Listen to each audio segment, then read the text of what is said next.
Mojca Drčar-Murko je po osnovni izobrazbi pravnica, sicer pa je bila tudi dolgoletna novinarka in političarka.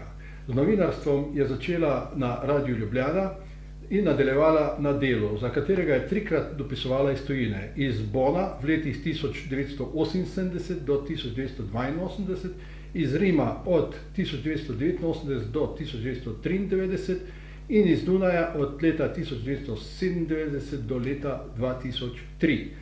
Posebno pozornost je posvečala mednarodni politiki majhnih in novih držav s poudarkom na položaju Slovenije v Evropi in slovenskih manjšin v sosednjih državah.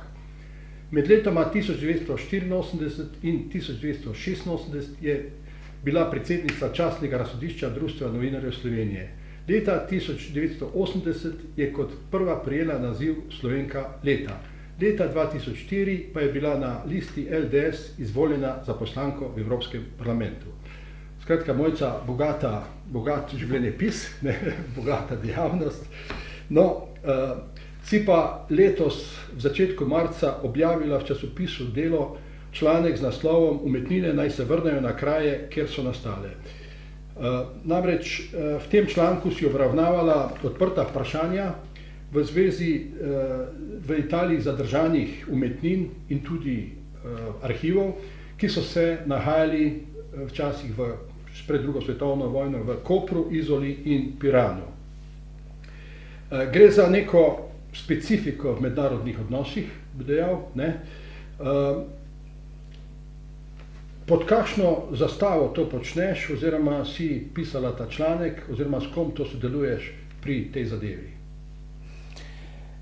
Začelo se je pravzaprav z intervjujem, ki ga je koprski dopisnik Dela naredil z doktorico Sonjo Hojer, dobro poznavalko teh zadev, ki se sicer strokovno ukvarja z mnogimi drugimi umetnostno-zgodovinskimi vprašanji, med drugim je 15 let predavala na umetnostno-zgodovinskem oddelku Filozofske fakultete v Ljubljani, ampak je ob svojem delu, zlasti ob pripravi doktorske dizertacije, študirala tudi vire v Italiji in naletela na nekatere dokumente, ki so dobro osvetlili položaj, ali pa rekla status umetnin, katere so bile leta 1940 odpeljane iz 3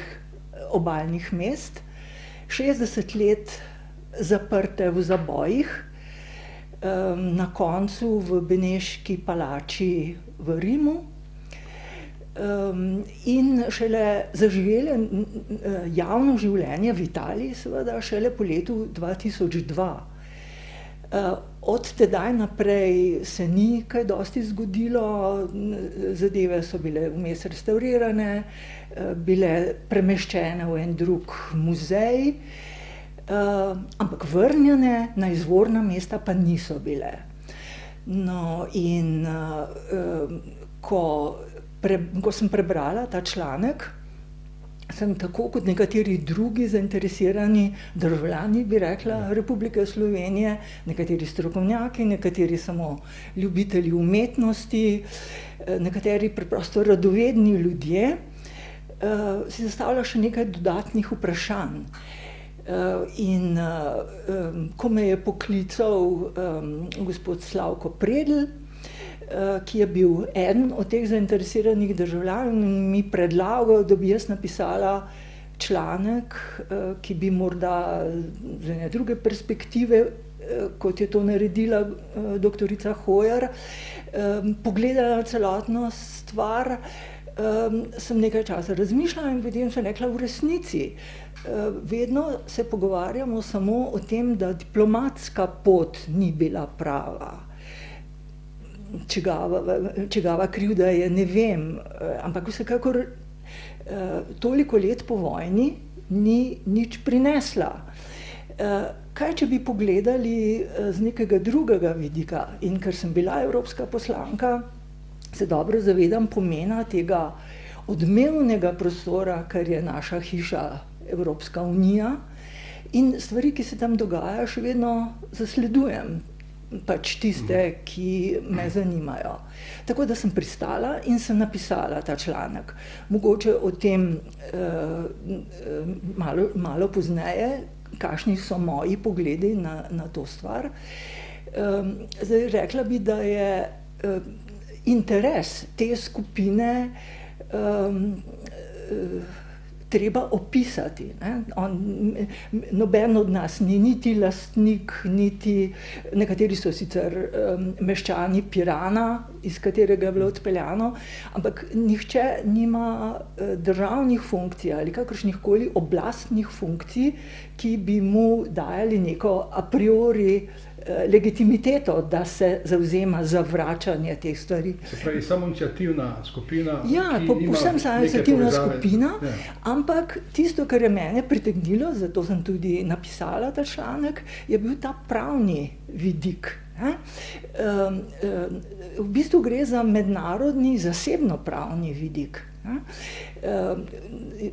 Pojasnila bom celo zgodbo, mogoče z več podatki, da bo bolj jasno, ampak najprej je treba omeniti, da za ta dela obstaja akribično popisana pot, ki je vodila iz 3 obalnih mest v različna skladišča v Italiji in muzeje in razstavne prostore. To se je dogajalo leta 1940. 40 so bile odpeljane, ampak potem so po koncu druge svetovne vojne bile vrnjene na različne izvorne kraje v Italiji, nobeno pa v naša 3 obalna mesta.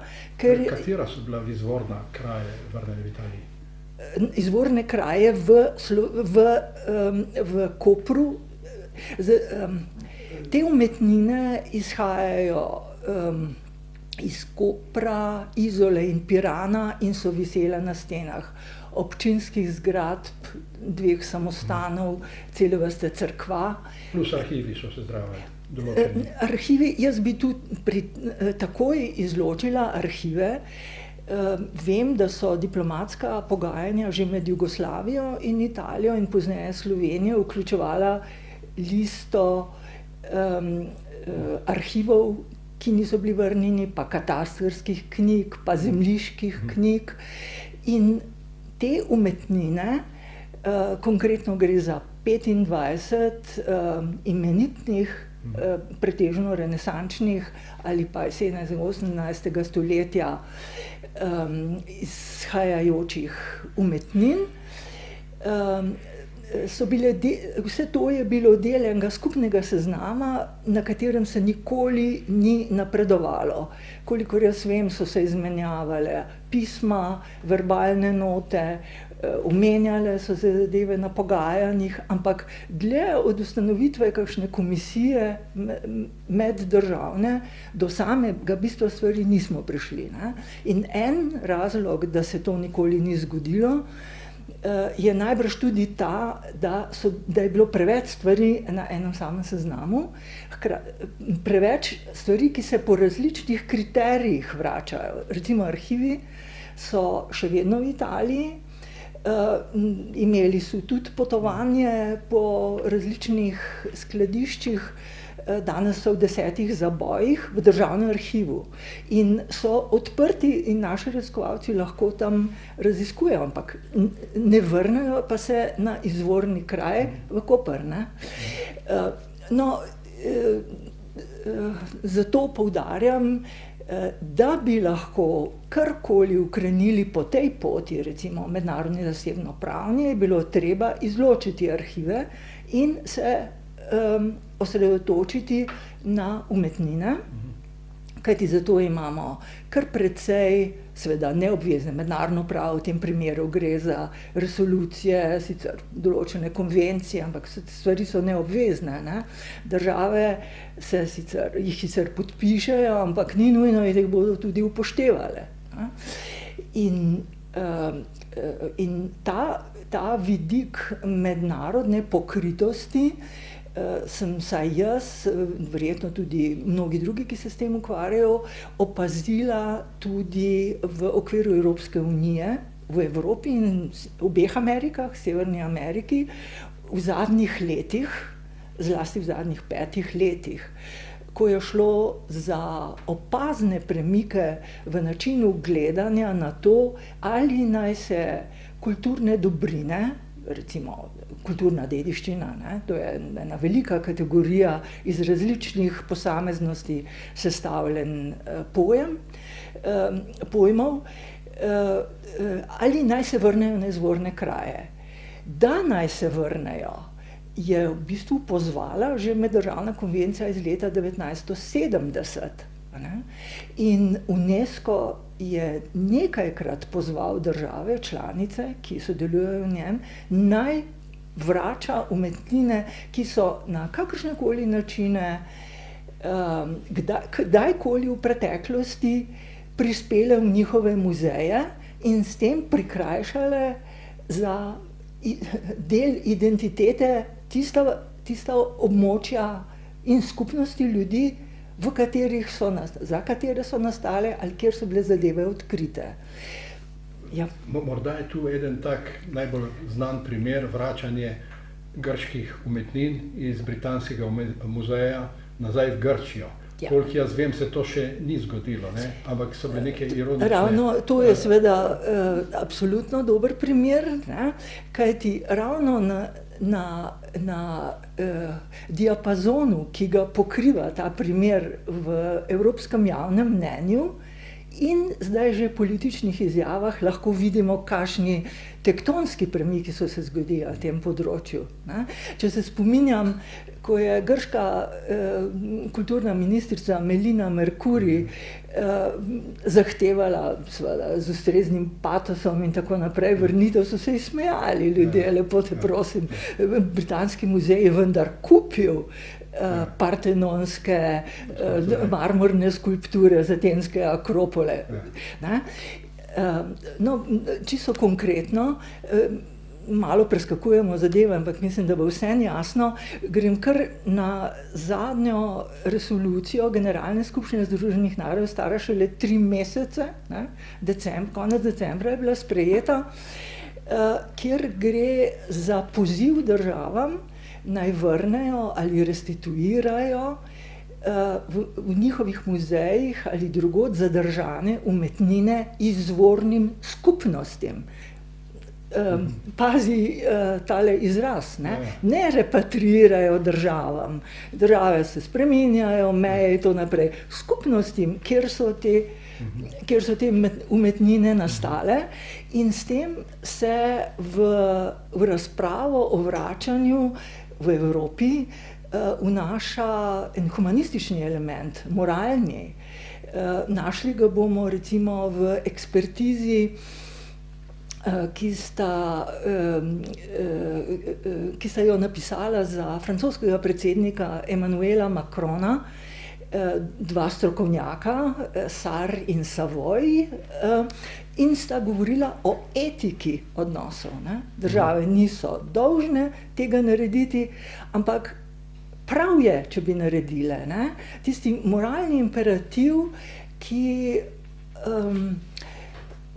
kaj bi rekla, obnavlja renesančno misel o univerzalizmu umetnosti, ki jo izloča iz nacionalnih in nacionalističnih okvirov in spet dela kot dobrino vsega človeštva, ne? Zlasti pa tistih skupnosti, katerih identiteto so ta dela sestavljala. No, ampak da se vrnem k tej resoluciji, predlagala jo je Grčija, seveda z mislijo na partenonske skulpture, podprlo je pri tem 111 držav v tem predlogu, in ko so predlagateljice predložile v sprejem ostalim članom, so te resolucijo sprejele soglasno. Skratka, v načinu, izrazoslovju, ki ga uporablja resolucija, ampak tudi v načinu, kako je bila sprejeta, so opazni ti veliki premiki. Začeli pa so se ti premiki praktično pred 5 leti, mislim. Omenjam še enkrat Emmanuela Macrona, ki je zelo zaslužen za ta premik, ker je osupnil javnost 2017 med obiskom v Nigeriji, ko je omenil, da bo Francija vrnila nekdanjemu Beninskemu kraljestvu, to je del zdaj Južne Nigerije, tako imenovane beninske bronaste skulpture. Teh je ogromno, ne? Naropala jih je v bistvu britanska vojska ob koncu 19. stoletja, ko je vojaško premagala, po hudih bojih premagala kraljestvo in to vzela kot vojni plen. In potem so se stvari prodajale vse povsod in so po vsej Evropi in Ameriki. O tem se bomo še vrnili, ker tudi Nemčija ima te beninske skulpture, so v Ameriki, so na Nizozemskem, vse povsod. No, ampak takrat je Macron 2017, pred 5 leti, menil, da bi lahko bil to začetek nove dobe. Obračun s kolonialnim, ampak tudi s kolonialnim obdobjem, ko so se dogajale te stvari, ampak ne le to, ker so vedno novi spopadi ogrožali vedno nove kulturne dobrine, ki so se vmes pokradle, napol uničile, ampak vsekakor bile predmet mednarodne trgovine z umetninami. In te zadeve so hoteli v prvi vrsti zamejiti, ni pa mogoče takega ukrepa narediti, ne da bi uporabljali široke pojme, in to so fair in pravično početje, dostojanstvo držav, moralna odgovornost, vračati je treba stvari, ki jih denimo ni mogoče utemeljiti ne pravno, ne politično in tako naprej. Se pravi, gre za moralno-politični problem? Ja, v bistvu bi lahko no, se pravi, ta dva eksperta, ki sta potem za Macrona napisala ekspertizo, govorita o etiki odnosov, ne? In se te zadeve se pojavljajo tudi v drugih državah. Zdaj,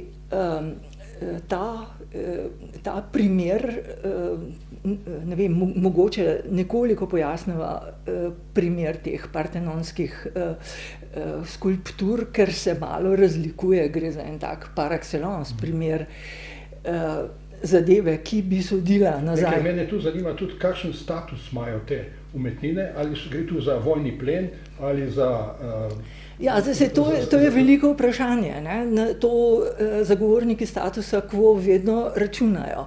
Torej, čisto na kratka dejstva. Leta 1817 je britanski veleposlanik na turškem dvoru, in opozarjam, Otomanski imperij je takrat obvladoval Grčijo in Akropolo. Otomanskemu dvoru je bilo vse eno za atensko Akropolo, ne? In je dovolil arheološka dela, verjetno je lord tudi plačal, ampak ne vem, obstajajo dokazi, mislim, da teh dokazov ne. No, in potem, ko je takrat zelo zanemarjene skulpture nekako izločil, jih izluščil in spoznal njegov pomen, jih je prodal Britanskemu muzeju. Torej, Britanski muzej je najpomembnejše delo znamenitega antičnega kiparja Fidija in pomočnikov iz 5. stoletja pred našim štetjem kupil od nekega škotskega lorda, ki je bil slučajno veleposlanik v Istanbulu, ne? To je recimo zgodba. Saj bi bilo smešno, ne, če ne bi bila to polna resnica. No, vsekakor je od takrat naprej veljala, seveda to je obdobje še vedno kolonialne miselnosti, ne?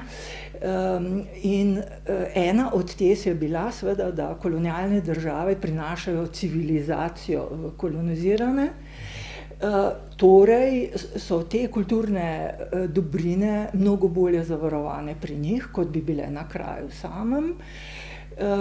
Poleg tega pa recimo Britanski muzej obišče več ljudi, kot bi lahko obiskalo Atensko Akropolo. In to se ni spremenilo praktično do leta 2019. Ne?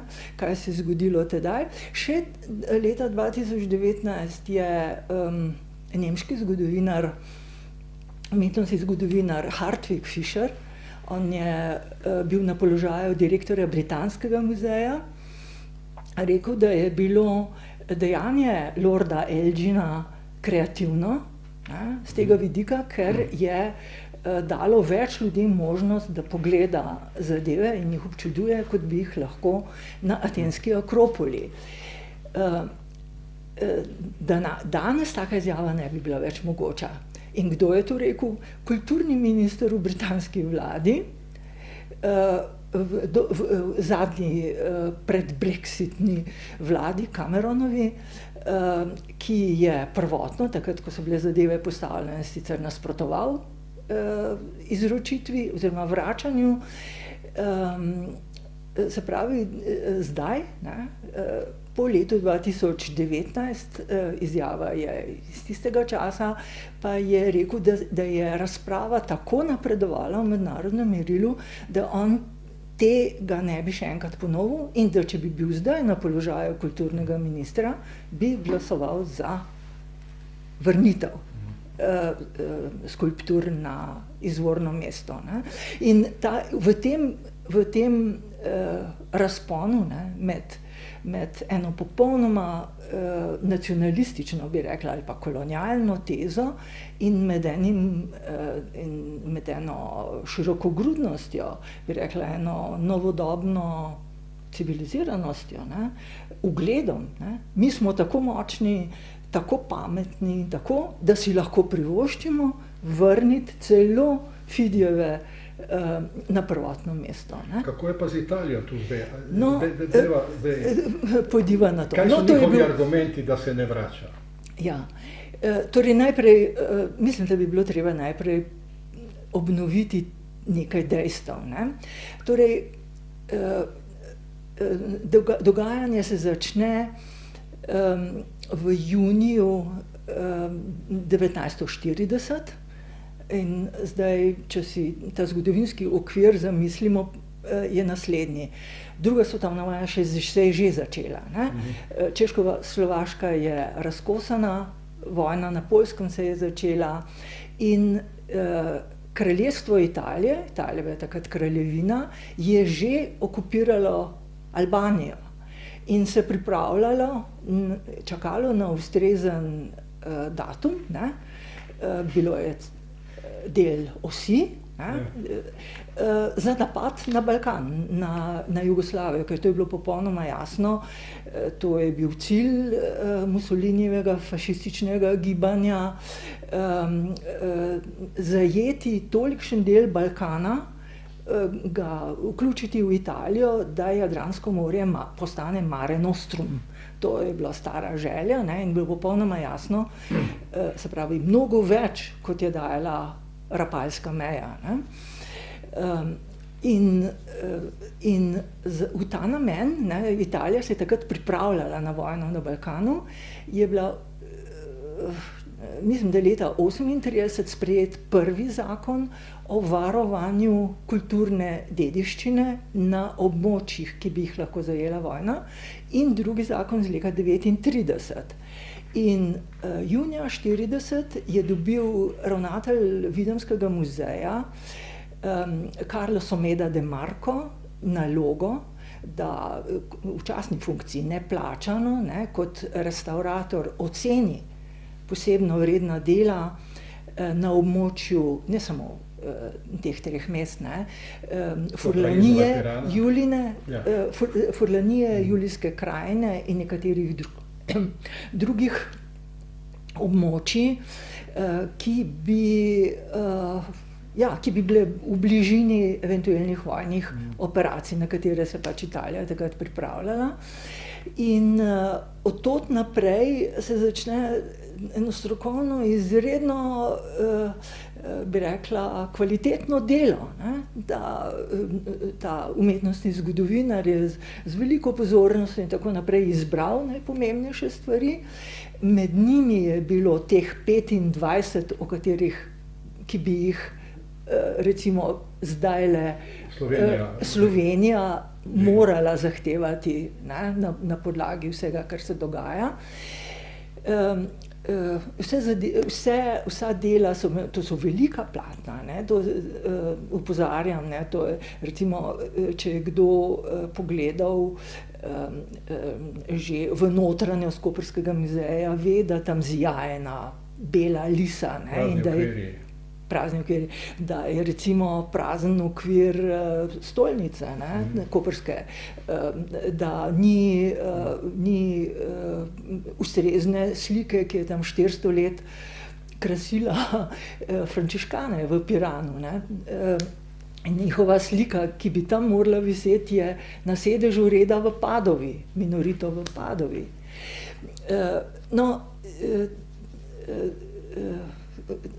Gospod Someda je dela z majhno skupino pomočnikov zelo dobro zavaroval, jih namestil v zaboje, zelo natančno, akribično natančno popisal, vsak zaboj je dobil številko in na vsakem so bili narejeni zapisniki s podpisi lastnikov in prevzemnikom in vse je bilo potekalo pod geslom, gre za začasno odstranitev pred vojno nevarnostjo, ne, pred eventualnim bombardiranjem in tako naprej. Popolnoma normalno, to se dela v takih situacijah, ne. In imela je pravkar nastalo domačo, italijansko podlago, da je to storila ta skupina. No, zadeve so bile skupaj z drugimi umetninami iz Furlanije Julijske krajine odpeljane v vilo zadnjega beneškega doža Manina v Passerjanu v Furlaniji. In odtlej jih ni bilo več na njihovih izvornih mestih. Nekatera od teh del so se sicer po kapitulaciji Italije 43. leta vrnila, omenjajo izvedenci Paola Veneziana, njegov oltarni del iz Krka, iz mesta Krka.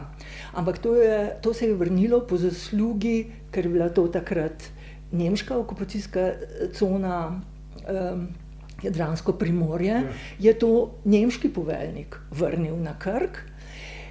Zadeve so se po kapitulaciji vračale na različne druge originalne kraje v notranjosti Italije, ne. Nobeno pa na območje, ki je bilo pozneje, na katerem je bilo pozneje ustanovljeno Svono-Tržaško ozemlje. Se pravi, nobena stvar se ni vrnila v zdaj naša primorska obalna mesta. No, da nadaljujem tisto zgodbo. Za nekaj časa so se s tem, kar zadeva slovensko stroko, umetnostno-zgodovinsko stroko, zabrisale vse sledi in se ni vedelo. Nihče v živo še ni videl teh slik. Zamislite se, 1940 je človek moral biti že, kaj bi rekla, pomemben umetnostni zgodovinar, da je šel pogledat si ravno te stvari v koprsko stolnico ali kaj takega, ne. In seveda 20 let pozneje ti ljudje, če je kdo videl, ne, od teh, ki pa bi radi to evaluirali in pogledali, kaj pravzaprav je bilo odpeljano, kakšna je vrednost teh stvari, mislim, abstraktna vrednost, ne govorimo o denarju. Ne.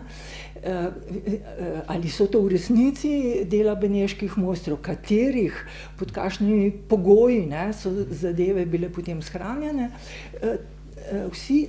Vsa ta vprašanja pa slovenska umetnostno-zgodovinska stroka ni imela nobenega odgovora praktično 60 let. Ne. Potem se je izkazalo, da se tudi v Italiji ni čisto zanesljivo vedelo, kaj bi z njimi.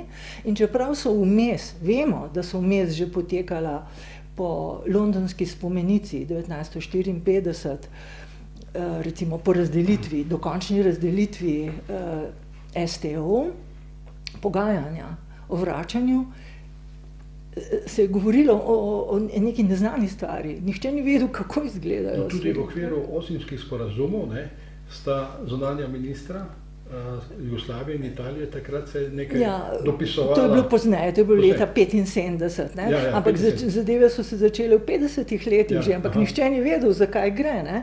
In potem se je ugotovilo, da so bile do leta 90 niti katalogizirane niso bile v Italiji, ne? Kaj šele restaurirane ali razstavljene ali kakorkoli, da bi Italija lahko trdila, da bolje skrbi zanje, po vzoru te britanske teze, ne?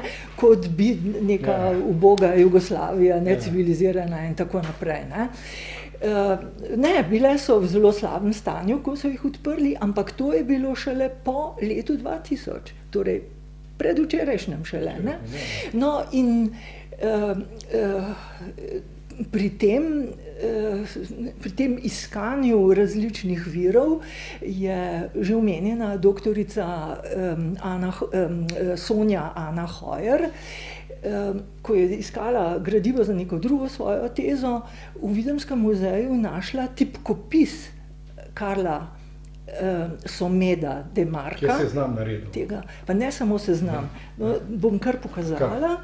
To je v slovenščino in v angleščino preveden, akribično popisan odvoz in ravnanje s temi umetninami do 21. maja 1945, ko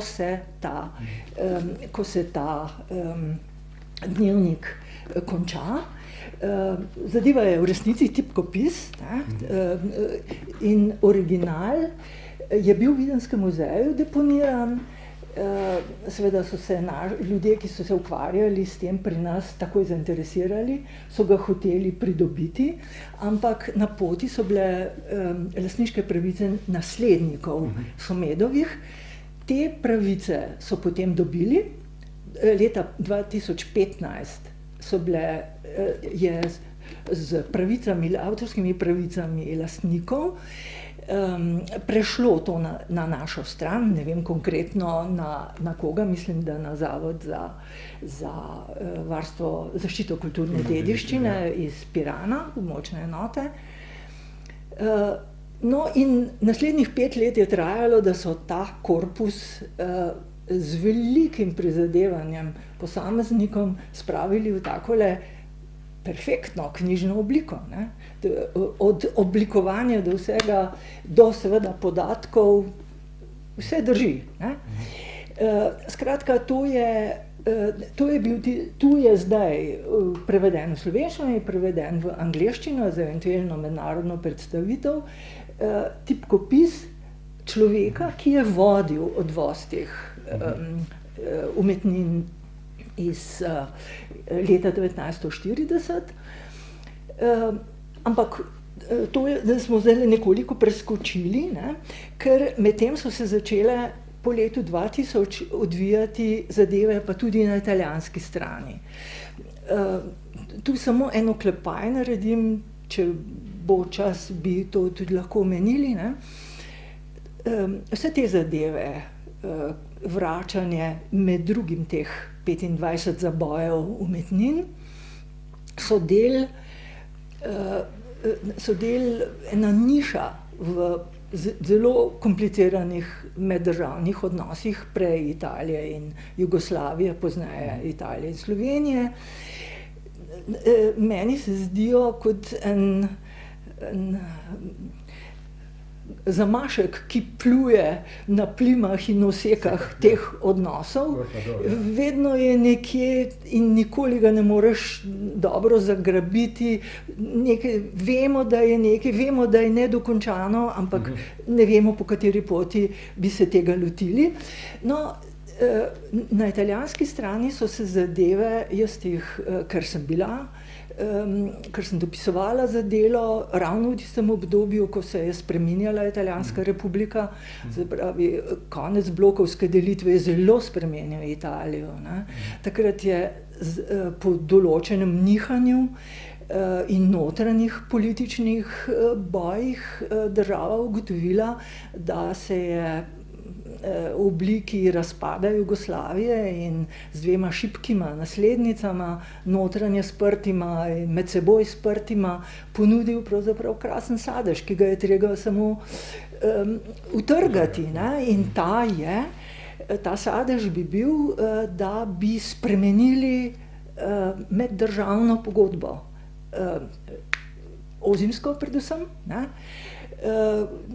Se pravi, postavili pod vprašaj dokončnost meje, to bi potem lahko nadaljevali, ne? Ampak za začetek ustvarili občutek, da je Slovenija nekaj dolžna Italiji in ne Italija Sloveniji. In če bi se Italija želela spraviti, bi morala Slovenija, seveda tudi Hrvaška, to narediti pod italijanskimi pogoji. Zato so, ko so iskali primeren kraj, kjer bi prišlo do trojne sprave, se spomnili na Rižarno, ampak pazite, ne? Rižarna je bila nemško koncentracijsko taborišče, ne italijansko, ne? Pravo mesto bi bilo nekje drugje, recimo v enem italijanskim koncentracijskih taboriščih, Gonarsu, denimo, ne? Še bolje pa bi bilo, da bi italijanski predsednik prišel v Ljubljano in položil venec na grob talcev v Gramozni jami. V 2 letih je italijanska okupacijska oblast skoraj 12.000 ljudi postrelila v Gramozni jami, ne. No, to so bili, Italija je sistematično od vsega začetka po osamosvojitvi Slovenije gradila politiko izpodjedanja pogodbenega temelja, ki ga je Slovenija podedovala po Jugoslaviji. Najprej Rimskega sporazuma, ki iz leta 1983, ki govori o premoženjskih rešitvah. Grem nazaj po vrstnem redu, Ozimske pogodbe, ki govorijo o dokončnosti meje, se pravi, to meja med nekdanjo cono A in B, STO, in celo Pariške mirovne pogodbe, ne. Vse to z močnim uporabljanjem elementa poudarjanja krivde Jugoslavije, ne, za, kot se izražajo, genocidno preganjanje Italijanov, ne, zaradi slovanskega ekspanzionizma, to so čisto uradne izjave, slovanskega ekspanzionizma, ki naj bi se bil razvil v etnično čiščenje na tem območju. Podatki so seveda popolnoma drugačni, ampak ker je to del sistematične propagandne kampanje, ne, v kateri se uporablja zlasti optante, ne, se pravi Italijane, ki so po Ozimskem sporazumu optirali za Italijo, deloma prodali svoje nepremičnine, premičnine so tako seboj odnesli, ne, ampak nepremičnine deloma prodali, če jih pa niso, ne, bi bili pa upravičeni do odškodnine in to odškodnino bi jim morala po določilih Rimskega sporazuma plačati Italija. izplačati Italija, ampak račun pa bi morala poravnati Jugoslavija oziroma naslednici Slovenija in Hrvaška. Vemo, da je tudi ta element del propagandne kampanje, ne, ker vse dolgovi Slovenije iz tega naslova so bili poravnani do 2002, zadnji obrok je bil tam plačan in zdaj bi moralo biti vse v redu, ampak ni, ne, zato ker je denar leži neporabljen na fiduciarnem računu v Luksemburgu, v neki banki v Luksemburgu. Italija noče dvigniti denarja, s katerim bi izplačala optantom, ne? Zato, ker bi rada dosegla revizijo Ozenskega sporazuma. In te naše zadeve se zdaj gibljejo med vsemi temi Scilami in Karibdami, ne? Ki se pojavljajo. Slovenija, jaz mislim, da je bila sama Italija presenečena, da je s to novo vzhodno politiko, kot so jo leta 1992 definirali, da je šlo tako lahko, ne? Da sta državi tako malo odpora nudili, ker praktično se ne ena in druga niso nič branili proti temu, da se jim pripisuje strašna ekspanzionistična, ki niso tako natančni, da bi rekli Slovenci in Hrvatje, ampak namenoma uporabljajo pojem Slovani, ne, ker je to nekaj, ja, Slovani, tja do Rusije. Ne. In vedno je mogoče propagandno zadeve zelo razširiti, če ste nekonkretni in govorite takele nesmisle. Ta kampanja ne poneha, je postajala po letu 2002 zelo močna, že koncu 90-ih let, ne? In je zajela vrsto naših interesov, ne.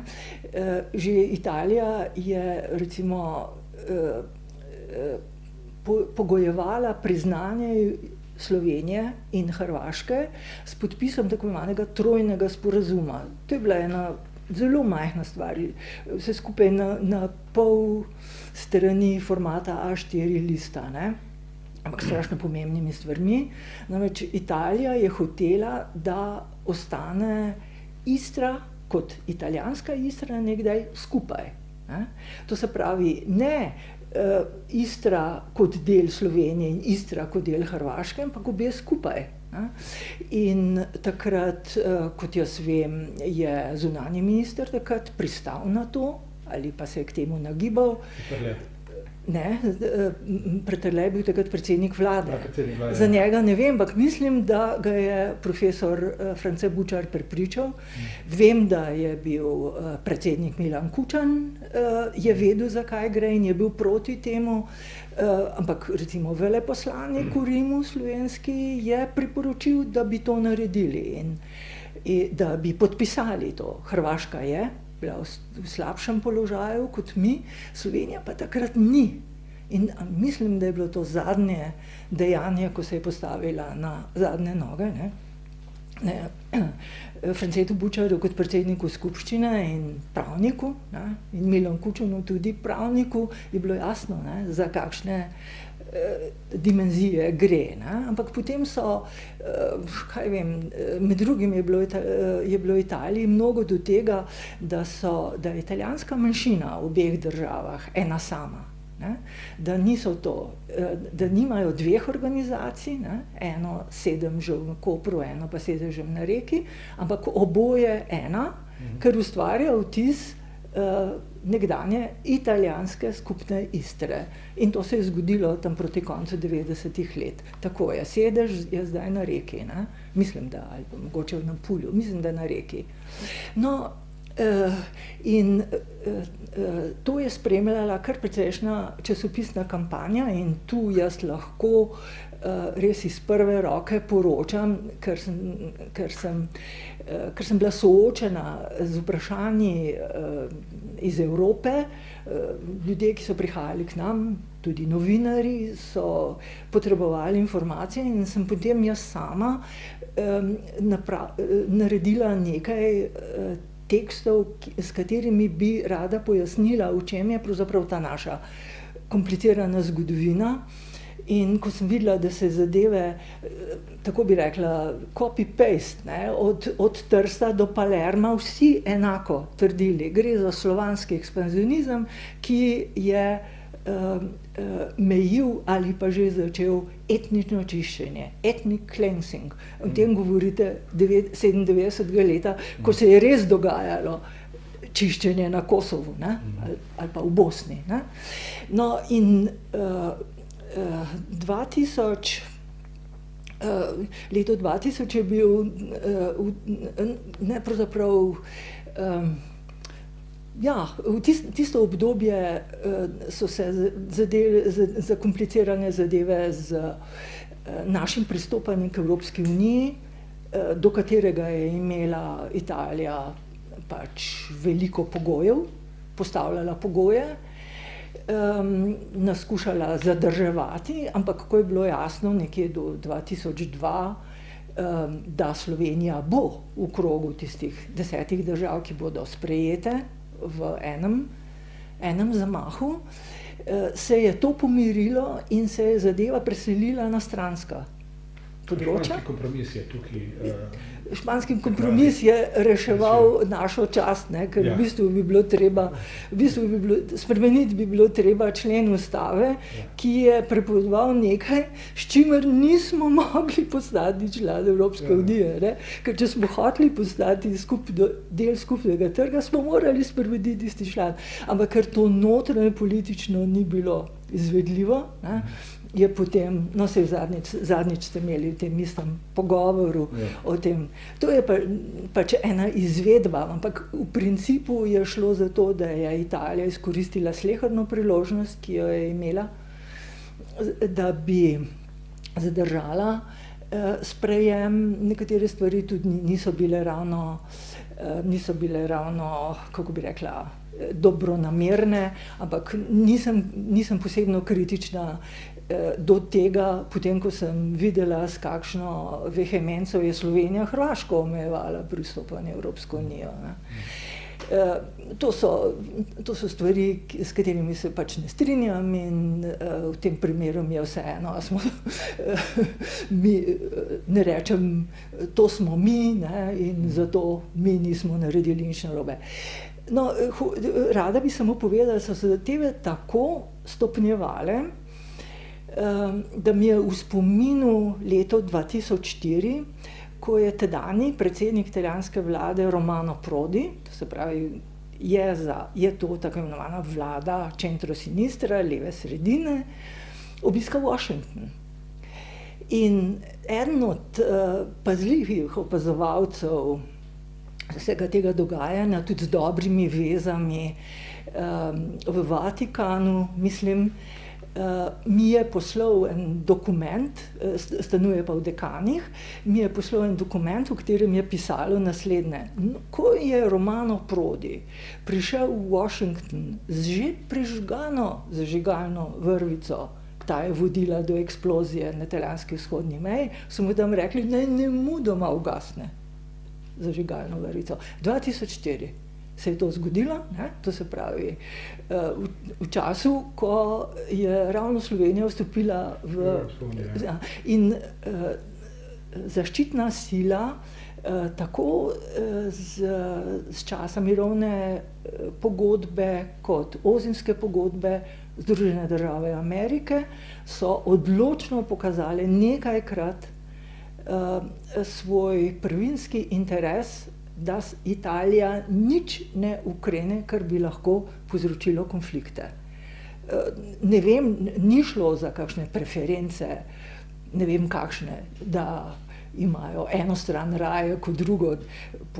Po teži je seveda Italija, mislim, enormno težja od Slovenije, ne?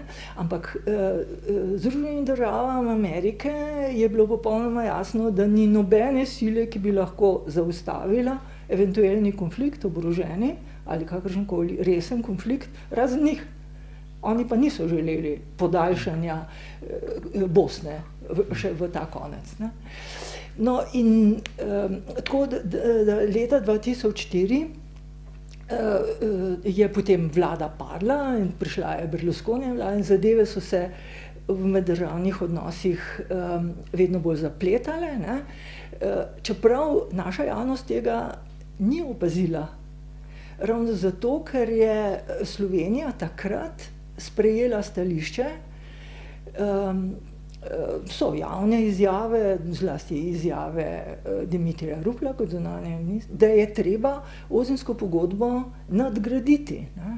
In do tega nadgraditi in nadgradnja je lahko pomenila samo nekaj, kar bo njeno bistvo spremenilo. In to se je kmalu videlo, da je to zahteva, da se nepremičnine, katere so optanti še brez odškodnine, ne, pustili na območju Slovenije, slovenske Istre, vrnejo v naravi. To je bila zahteva. In ta bistveno spreminja pač pogodbeno podlago med obema državama. Kako priti do tega, to so bile pa različne metode in ena od teh je ta oglejski dogodek, ne, kjer so, tako bom rekla, ne, nobene krivde nočem ali pa malomarnosti komurkoli pripisovati. Jaz sem prepričana, da so dobro, da so po najboljših močeh brali, ne, tisti dokument, ampak dejstvo je, ni razvidno na prvi pomen. Ne. Zlasti, ne vem, bilo je menda 13 točk v tistem dokumentu, ampak tisto, kar je imelo težo, je bilo v preambuli, kjer sploh niso točke, ampak so samo črtice in se sklicujoč se na to in to. In tam je bila predvidena revizija Osenskega sporazuma, ne, za vračanje nepremičnin v naravi. In ko naredite to, naredite pravzaprav vse drugo, ne. Ko enkrat posežete v eno dokončno meddržavno pogodbo z vašim privoljenjem, to pomeni, da ste pristali na to, da se spremeni, ne. No in tekst je bil, prišel iz Rima, bil je napisan v italijanščini, prevedli so ga v Trstu. Mislim, da namenoma, nerodno, točno na tistem kraju sem nekoč imela priložnost pogledati original in prevod je, ne morem verjeti, da ravno tiste besede ne bi prevajalci zajeli, ne. Se pravi, slovenski prevod, na podlagi katerega se je delegacija odločala, in to naj bi se odločila kar tako, ne, spontano,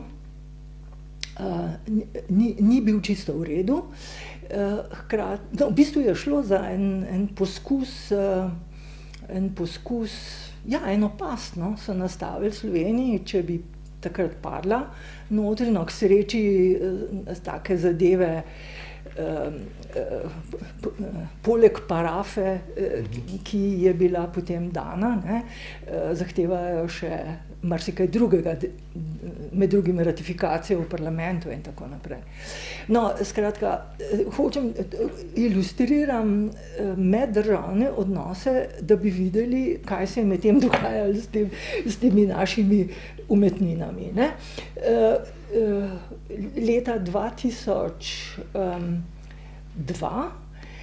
je bilo v italijanskem časopisju, pač v tem delu, tržaškem, ne, objavljeno, da bodo spet najdeni zakladi umetnine iz Istre, razstavljeni v Palazzo Venezia, Beneški palači v Rimu, in da bo izdan tudi katalog.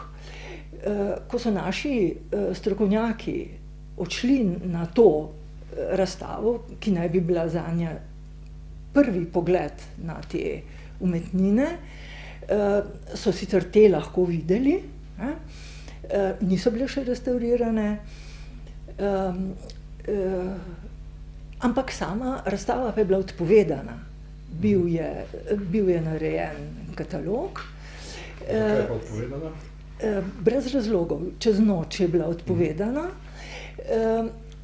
Mislim, niso podali razlogov, ne? Ja. Ampak očitno je prišlo, se je takrat že zadeva iz strokovne ravni, kamor je očitno šla po italijanski poti, ne? Potem, ko so odkrili pač te zaboje v kleti Beneške palače. Iz strokovne zadeve se je že spremenila v politikum, in to čisti politikum. To je po letu 2002 do 2005 je potem italijanska stran, je treba reči, z veliko denarja sijajno restavrirala teh 25 del. Eno je bilo že prej, tisto omenjeno iz minoritskega samostana, so že minoriti enkrat prej restavrirali, ne, z namenom, da vrnejo svoji podružnici v Piranu, ampak so bili tudi politično zadržani, niso smeli tega narediti, ne. Skratka, zadeva je postala prvovrstni politikum in meddržavna zadeva, ne. Mnogo bolj, kot je kazalo, da bi lahko bila. Tudi zato je kazalo, da bi lahko bila strokovna, ker smo mi imeli slovenska stran, govorim recimo o doktorici Kseniji Rozman, verjetno tudi pokojnemu profesorju Steletu, ampak za njega ne vem točno, ne. So imeli stike z italijansko stranjo. Jaz lahko iz prve roke govorim o tem, kar sem jaz spoznala, in sicer sem delala maja leta 92. Maja 92, to se pravi 2 meseca po priznanju samostojnosti Slovenije, intervju z Federikom Zerijem, starosto italijanske umetnostne zgodovine, prvovrstnim strokovnjakom, ki je sodeloval z Denarno galerijo pri atribuiranju določenih del, za katere se tu ni vedelo, ali so mojstri, ali je šlo za njihove šole in tako naprej. In profesor Zeri je že meni takrat rekel, da, se pravi leta 92, da gre za dela, ki jih je absolutno treba vrniti na izvorne kraje. Da je to state of art, tako je, to je prevladujoče mnenje na tem področju, treba je vračati zadeve, zlasti tiste, ki imajo za izvorne kraje večji kulturni pomen, kot za tiste, v katerih so dejansko razstavljeni in kjer so držani. Zeri je že enkrat prej, to sem zasledila v literaturi, izrazil celo, da so to dela, ki za italijansko kulturo pravzaprav nimajo nobenega pomena, ker kaj pa pomeni Caravaggio, Carpaccio, tudi Carpaccio za italijansko kulturo, če je v ozadju Piranski zid. Ima pomen za tiste meščane Pirana, ki so to naročili, ne? Ali pa recimo ena druga znamenita slika, na kateri so že danes obstoječe zgradbe v Kopru. Se pravi, meščani teh mest so govorimo zdaj o 15., 16. stoletju, deloma 17. in malo pozneje nekatere, povečevali v skladu s časom, ne, svoj status, svojo težo, ko so naročali pri najbolj imenitnih slikarjih, ki so vedeli, to smo mi, premožni, razgledani in hočemo najboljše stvari. In ti slikarji so po njihovih željah narisali to in to, naslikali to in to. Zato so ta dela postala verjetno del identitete te skupnosti.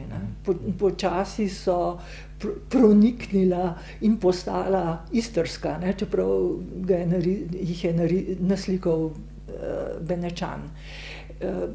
Obstajale so tudi izjave drugih umetnostnih zgodovinarjev, med drugim denimo, spomnim se ime Semi, on je bil po rodu iz Kopra, iskal je istrski humanizem in se ves čas v okviru italijanske notranje razprave zavzemal za vrnitev teh del na izvorne kraje. Z tega vidika. No, so pa tudi drugi umetnostni zgodovinarji, ki so pa imeli druga stališča, ne? Ja, seveda, jasno, ne?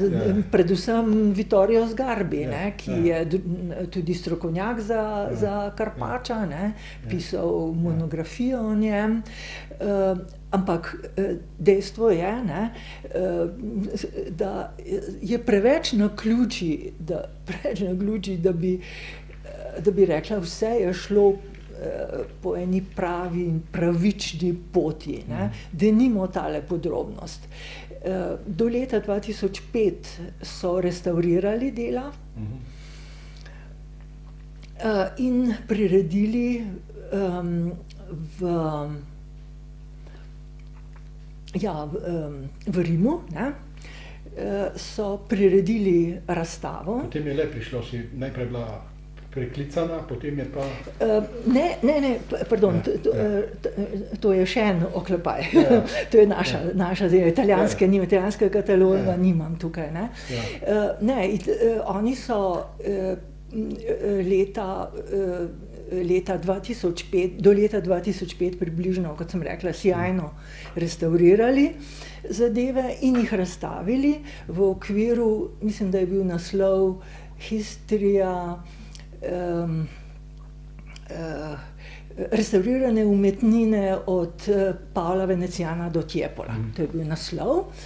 Imenitna zadeva, ne, s katalogom. Na isti dan, ko je bila v Italiji, v Rimu predstavljena ta zadeva z velikim pompom, pa je šla pri nas v Piranu tale monografija, v kateri je pa slovenska stran, slovenska stroka z velikimi osebnimi vložki avtorjem, jih kar omenim, ne, Jožeta Hočevarja kot urednika, potem Sonje Hojer in Salvatorja Žitka, izdala naš pogled na zadeve, medtem smo že imeli fotografije, ne, in so ravno te, ki so za naše kraje najbolj zanimive, so tudi na naslovni strani, ne. Da je zadeva isti dan izšla v Piranu, je zasluga Helene Drnovšek Zorko, ki si je bolj privatno, tako mi pravijo, skoraj samo privatno, ne pa s pomočjo institucije, v kateri je bila zaposlena, se pravi zunanjega ministrstva, prizadevala za izenačitev izhodiščnega položaja, ko je bilo mogoče prvič tudi že z omenjanjem takrat najdenega, že tipkopisa Somede, narediti nekaj takega, kar bi eventualno pred eno arbitražo pa že imelo težo, ali pa pred enim sodiščem, ali kakorkoli, če bi šli na. Ampak takrat se o tem še ni mislilo, ker tudi v mednarodnem merilu te stvari niso bile tako jasne, ne. Jasno je, da so pravila, ki veljajo za vračanje od nacistov zaplenjene kulturne dediščine, vedno bolj dozorevajo kriteriji za vračanje kolonialne dediščine. To so pa umestni primeri, ne.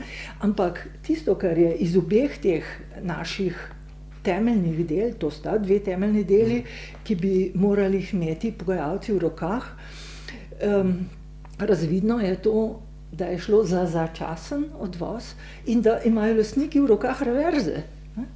Na tistih reverzih je napisano, da oni kot lastniki zadevo za čas vojne nevarnosti oddajajo. Ne? To se pravi, pravno, ne vem, kako so, po moje, niti se niso trudili v domačem okviru raziskati. Tam niso mogli vzpostaviti lastninske pravice, ker ta lastninska pravica je tukaj. Ne? Jo ima nadškofija v Kopru, jo ima samostani, ima občinske institucije, ki so nasledile tiste občinske ali pa Koprski muzej, ne država. Ne? Se gre za dobrine, ki to so navsezadnje tržne dobrine. Prostite, bi vprašal, zdaj po vsem, kar si povedala, imam občutek, da je to bolj delo entuzijastov na temo, ki se s tem ukvarja kot država, da bi se s tem resno ukvarjali. To v mednarodnih odnosih je za državo očitno neka opombica, ki nima nekega pomena. Ali to drži? Ne moremo reči tako za vsa obdobja, v kateri se je zadeva kakorkoli obravnavala. Sigurno vemo, da je, kar zadeva Jugoslavijo, vse zamrlo po letu 1987. Takrat se je zadnjič sestala na Brionih ena mešana komisija, nič več ni bilo po tistem, ampak takrat je Jugoslavija že razpadala.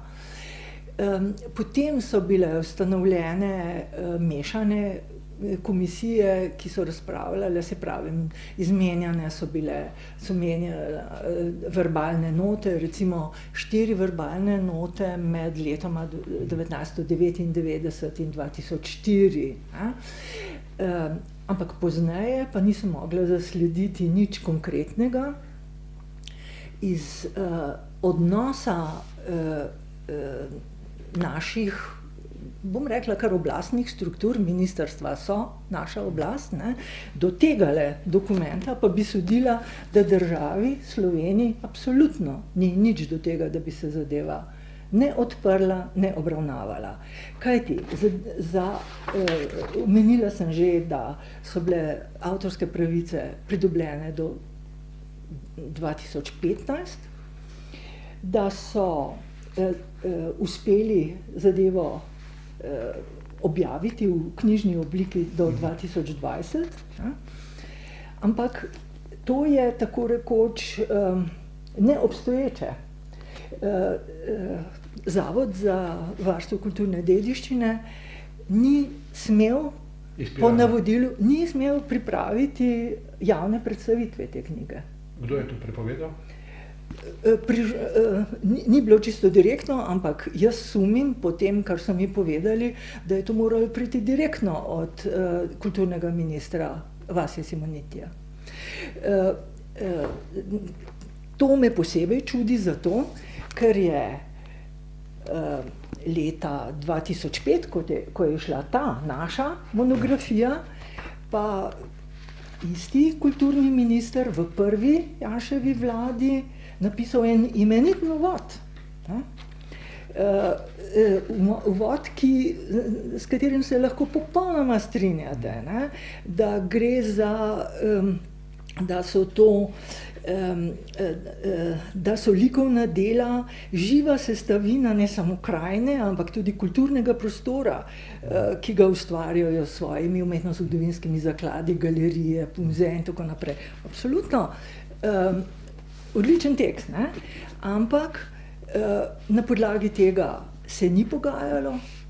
Ta monografija je pač strokovna ostala in kot rečeno, o tem dnevniku, ki pa je še bolj akribično in natančno pojasnil začasnost odvoza del iz 3 obalnih mest, tega pa ne morete dobiti v nobeni knjigarni, ne? Ni naprodaj, nekje je zdaj spravljen in ga, kaj bi rekli, tako kot sam izdat. Ni dovolilo predstavitve tega dnevnika. V bistvu legalno je ni, ne?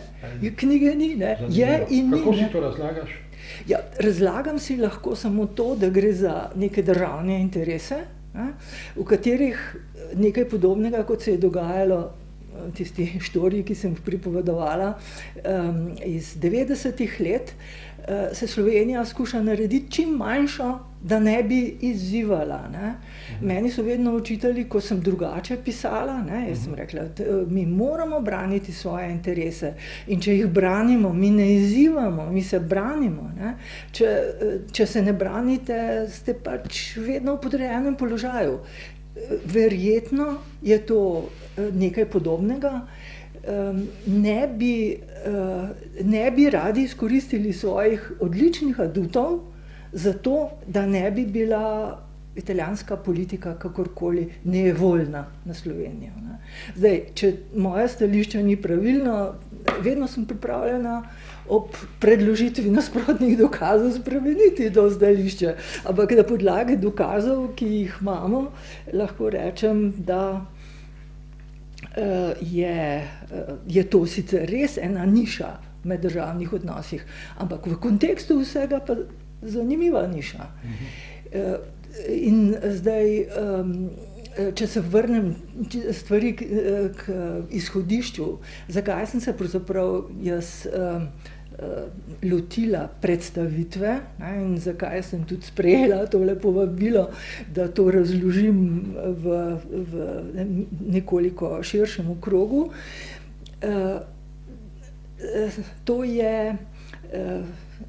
To je poskus preverjanja, ali je mogoče po tej poti sploh priti kam, ne. To se pravi, te zadeve zdaj, kar mene zadevajo, so končane, ne, in treba bo poiskati ljudi s pravnim znanjem, ne, advokate, s specialnim znanjem z področja umetnosti. Verjetno bi v tem primeru, če bi ugotovila, da je možno po tej poti iti naprej, potrebovali še vedno nekaj let, ne. Če se ne bodo te razmere v okviru Evrope še naprej normalizirale, ne. In tu bi rada zdaj še navedla, da morda argumenti, to neka resolucija generalne skupščine, kaj pa je to, ne. Bom omenila, ne, da je sicer v Franciji, Francija je vrnila 26 beninskih skulptur Nigeriji, jih ima pa nekaj 100, ne. Potem pa se je delo ustavilo, ker bi v parlamentu morali spremeniti zakonsko podlago, ki zdaj prepoveduje vračanje, ne, odnašanje kulturne dediščine, pač nekoč v enem obdobju kolonialnem pač se je to zapisalo, da ne sme nič več ven. In ko se je delalo na tem, so zadeve zastale in potem je bil Emmanuel Macron sam pod političnim pritiskom, tako da je sam nekoliko zožil stališča. Ampak delo pa je nadaljevala Nemčija. Nemčija ima sama 1100 povedala teh beninskih skulptur, ki so na različne načine pristale v muzejih in ustanovah. In se je že leta 2019 v sodelovanju zveznih organov in deželnih lotila pripravljanja načel, po katerih bi vračali, ne. In recimo eno načelo je, vrniti je treba stvari, ki jih ni mogoče utemeljiti ne pravno, ne etično. To je recimo eno načelo. Govori o dostojanstvu držav, o moralni dolžnosti in tako naprej. Ampak tisto, kar je ključno, tudi Nemčija se opira na pomen kulture za izvorno skupnost. In natanko isti element sem našla v načelih za vračanje, ki jih je sestavil Nizozemski muzej tujih kultur, svetovnih kultur, ki govori tudi o tem, da to so čisto pragmatična načela. Nizozemski muzeji naj vrnejo, če gre za nezakonito pridobljene, če so zadeve bile odpeljane brez dovoljenja lokalnih izvornih oblasti. In na koncu, zlasti pa, če ta dela imajo mnogo večji pomen za identiteto izvornih skupnosti kot za nizozemsko kulturo. To se pravi, stvari grejo zelo podobno, in mednarodni strokovnjaki z pravnega področja menijo, da je sicer zelo pomembno, da Evropska unija, posamezne države ustvarjajo eno javno mnenje, ampak najpomembnejše je pa to, kar bo Evropska unija kot celota naredila, ker to pa bi lahko potem spremenilo celoten način vračanja iz Amerike. Recimo Museum of Fine Arts je z italijansko vlado sklenil sporazum, sem nedavno brala v enem časopisu za umetnostna vprašanja, zavrnitev antičnih spomenikov z Apeninskega polotoka. To se pravi, Italija se pojavlja v bistvu v takem okviru v dveh vlogah. Kot zelo pomembno, kot zelo pomembna zakladnica starega kulturnega blaga, ki je bila nekoč pokradena, odpeljana, in kot v našem primeru kot dolžnica, jaz mislim, da vrne te zadeve na izvorne kraje. No, tu si omenila, da je zelo pomemben ta mednarodni okvir, sploh, da se na nivoju Evropske unije te stvari nekako doreče. Tako da si lahko sam želimo, da bi ta Evropska unija še dolgo živela, kajti iz tvojega pripovedovanja vidim, da vsaj določeni krogi v Italiji nikoli oziroma niso priboleli zgodbe z Istro, in če recimo razpade Evropska unija, se bodo apetiti. To je zelo verjetno sklepanje. Kot si omenila, so zavirali vstop Slovenije v Evropsko unijo. Ja, ampak to so bile še vedno stvari, ki se jih nekako dalo reševati. Mene tudi v resnici skrbi, recimo v zvezi z ukrajinsko vojno zdaj, če ta ukrajinska vojna podre povojni sistem, če recimo postanejo, če niso več veljavna načela Helsinške konference o nespremenljivosti meja, razen ob prostovoljnem pristanku, potem je vse odprto, potem so vse povojne delitve in tu smo mi noter. In mislim, ne samo od Italije, seveda, tudi Madžarska je tu. Očitno je tam razmislek tudi, dobili ste Istro, slike bojo pa naše, recimo. Ja, to je recimo ravno teza, ki so jo, torej jaz nisem bila na tisti tiskovni konferenci, ki so jo imeli leta 2005 v Rimu, ampak povedali so mi tisti navzoči naši ljudje, umetnosti, zgodovinarji, da se je zadeva spremenila v čisto politično dejanje, ko so kot govorniki nastopili predstavniki optantov iz Trsta. In njihova teza je bila, vaša je Istra, slike so pa naše. In zdaj sem rekla, politično, propagandno je seveda zadevo mogoče utemeljiti, saj vemo, kako gre to, vse je mogoče utemeljiti, če si spreten, lahko še tako čudne stvari utemeljiš. Ampak, če pa poskušamo tem pojmom dati pravno definicijo, so po večjih težavah. Kaj zdaj to pomeni? Da je to vojni plen? A je to ena zapoznela vojaška vojna odškodnina?